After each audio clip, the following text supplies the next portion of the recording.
first experience in my life. Bolbom.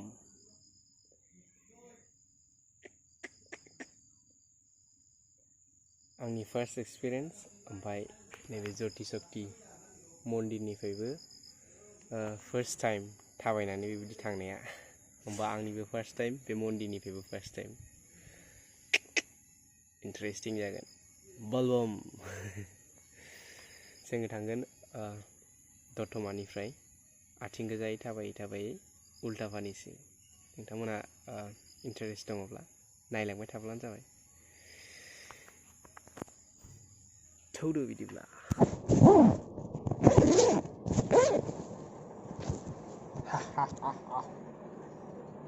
थांसै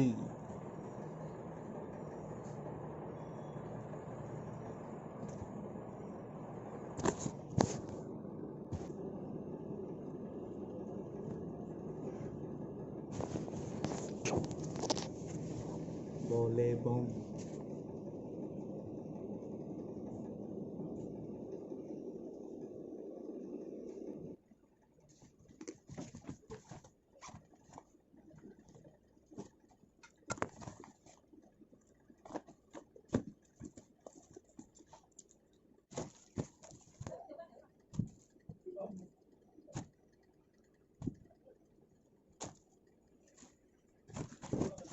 Hah?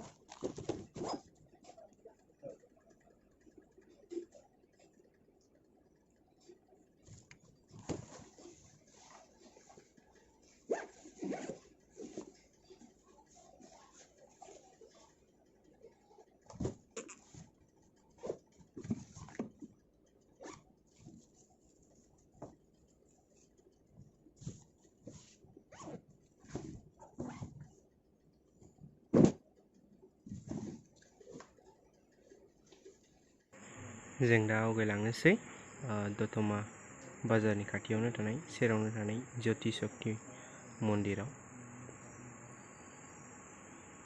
थांसै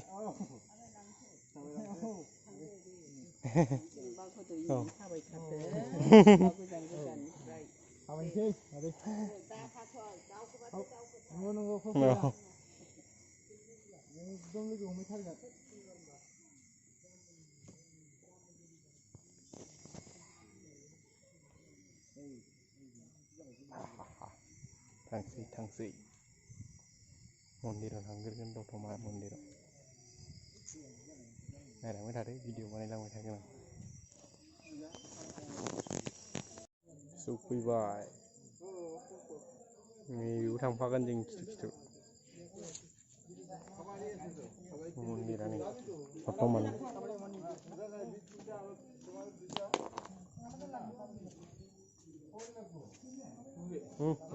video बानायदां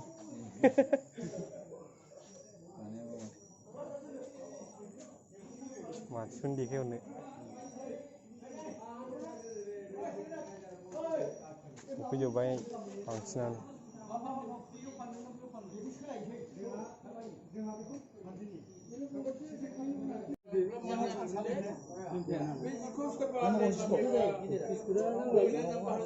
दै लाग्रा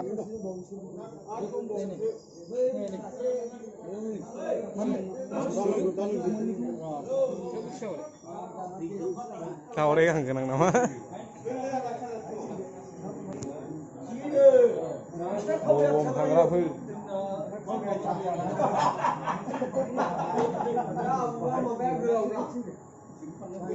गाबोन 3टायावनो थाबायलांगोन उल्टा पानिसिम दै लांग्राबाय गासिबो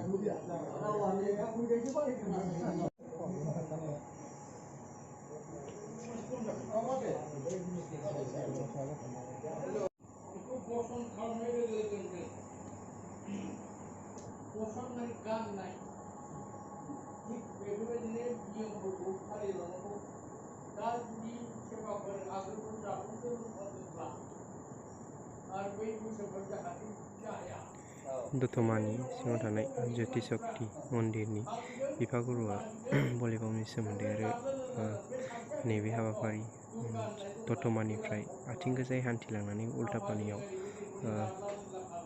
आफा महादेवखौ बलबमनि हाबाफारि लानानै फुजिहैनायनि फारसे भक्तफोरनो माखासे खोथा मिथिहोदों।